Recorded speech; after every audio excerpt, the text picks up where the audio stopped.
Then inspect this! Welcome to Ms. Mojo, and today we're counting down our picks for the top 10 things you missed in Pixar's Elemental. Check this out. For this list, we'll be looking at small details and references from this 2023 Pixar film. These Easter eggs are anything but elementary. Did any little details spark your attention? Let us know in the comments. Number 10. A City of Puns.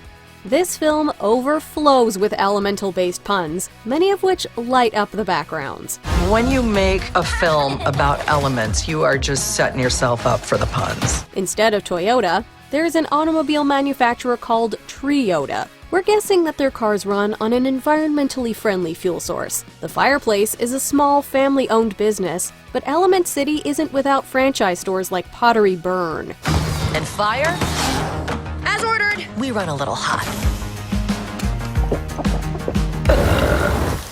The puns keep blazing across the end credits. We can't imagine how a retailer like Wix R Us can survive in this economy, but they can always take out a loan from the Wells Fargo Bank. If Element City ever becomes a Disney theme park attraction, we hope that they sell lighter finger candy bars and Colgate toothpaste for afterward.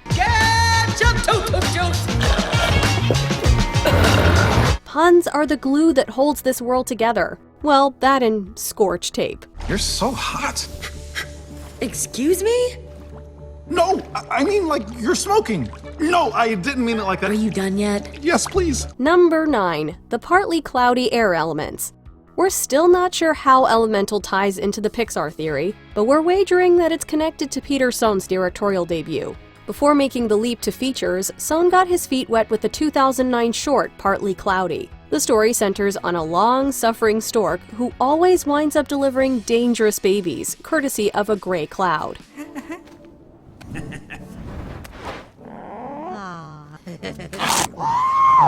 In addition to including a Partly Cloudy poster in Elemental, the air characters closely resemble the clouds from Sohn's short. Air usually has their head in the clouds. Oh, my new jacket! According to Sohn, Elemental's air characters, quote, were more wispy and clear before taking on their puffier appearances. Partly Cloudy was met with technical limitations when it came out, but Sohn felt his team could now authentically anthropomorphize air. It's the next step in Elemental evolution. Break some wind! Number 8. A Periodic Schedule. The inspiration for Elemental derived from Sohn's experiences growing up in New York. You never leave this part of town. That's because everything I need is right here. You don't live in the Big Apple without becoming familiar with the subway system. It can be a little confusing, but it helps when the diagram's color-coded. Element City's subway schedule takes a colorful approach, but that's not the only unique touch. The chart's rows and columns are arranged to resemble the periodic table.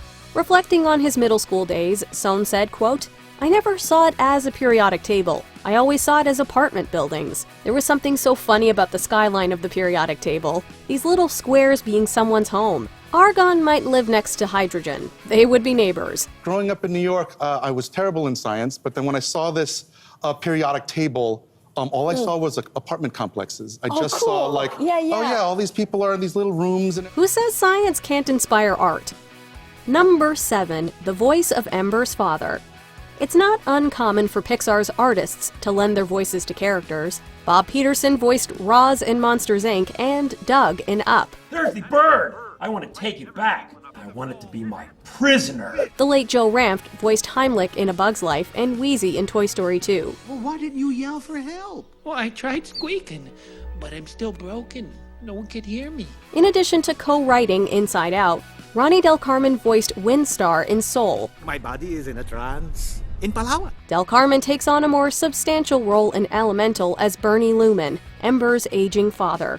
This shop is dream of our family. Someday it'll all be yours. Just as Bernie immigrates to Element City, Del Carmen was born in the Philippines where, at age 15, he landed a painting gig on Apocalypse Now. In the late 80s, he immigrated to the US to pursue a film career. Del Carmen worked at Warner Brothers and DreamWorks before laying down roots at Pixar.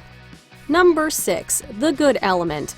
At the same theater where Partly Cloudy is playing, you'll notice another familiar title. The Elements of a Perfect Movie-Going Experience. No, we're not talking about Tide and Prejudice. although we are eager to see this universe's version of Mr. Darcy. I love you. Most ardently. Please do me the honor of accepting my hand. Or is that Darcy, S-E-A? We digress. Another poster advertises a movie entitled The Good Element. This pays homage to Sohn's first feature film, The Good Dinosaur. As different as they seem on the surface, Sohn's two features share a fair deal in common. Both are about the forces of nature, with Elemental taking a more literal approach. Sorry. The two films also center on characters working through prejudices to coexist. You! I should have killed you the first time!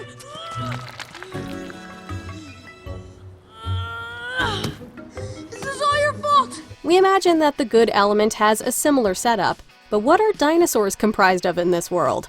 Maybe an extinct fifth element. Number 5. A Language of Ice and Fire.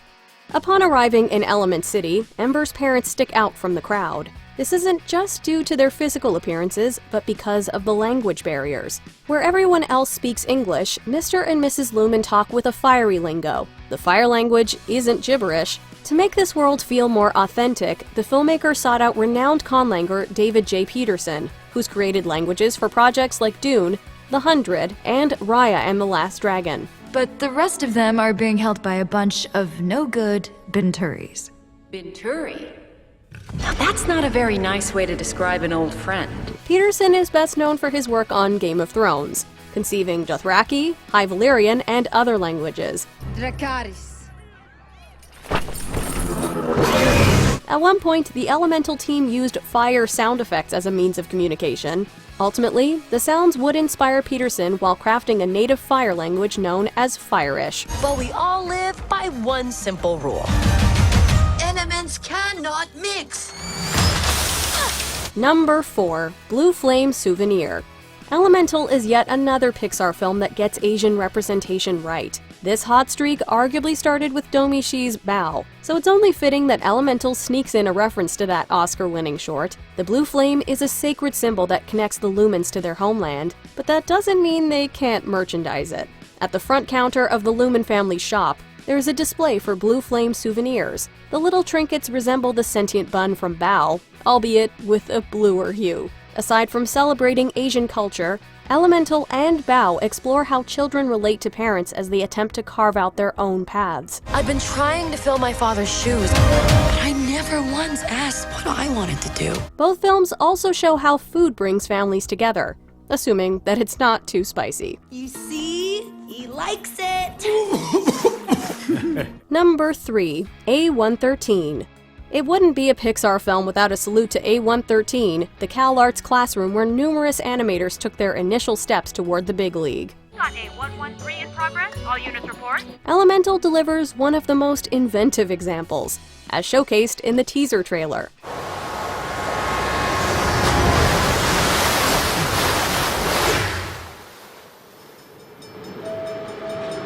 On the subway, you might have spotted the letters A, H, and AL. They may seem like random letters until you take a closer look at the periodic table. H notably represents hydrogen, the first element. Al is aluminum, the 13th. A alone doesn't stand for any element, but when you add 1 and 13, you get one of Pixar's longest-running in-jokes. Sorry, buddy. Elements don't mix. Number 2. Ralph's Cafe. We mentioned a few businesses that make up Element City, but Ralph's Cafe will likely resonate the most with animation fans. Where she go, I'll never know. The name pays tribute to Ralph Eggleston, who won an Oscar for his short For the Birds. That was far from Eggleston's only contribution to Pixar. I really love making movies. Since working on the original Toy Story, Eggleston served as an art director, character designer, and story writer on some of the studio's most beloved films. Sadly, Eggleston's life was cut short due to a pancreatic tumor in 2022. Eggleston had hired Peter Sohn over 20 years earlier, becoming his friend and a mentor. I think putting your heart into the story is a big ingredient to what makes a Pixar film work. In his memory, Sohn snuck this Easter egg into Elemental. Eggleston is also one of several names that the film is dedicated to. Before we continue, be sure to subscribe to our channel and ring the bell to get notified about our latest videos. You have the option to be notified for occasional videos or all of them. If you're on your phone, make sure you go into your settings and switch on notifications. Number 1. Elio. It's tradition for Pixar films to tease what's coming next. You're the talk of the communiverse. If Mom could see me now. In Lightyear, the vending machine contains an elemental product called Wade Water. You don't go for a snack?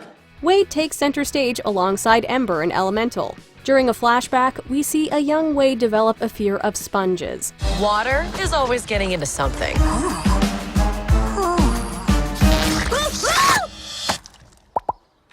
In the background, there's a poster for the school's Space Club. This references Pixar's next feature, Elio. This is new.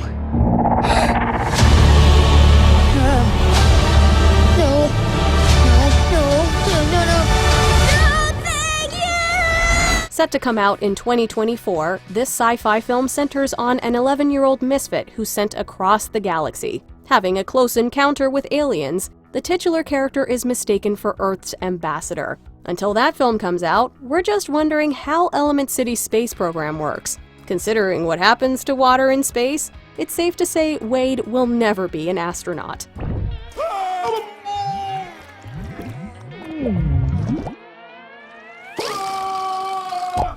Do you agree with our picks? Check out this other recent clip from Ms. Mojo. And be sure to subscribe and ring the bell to be notified about our latest videos.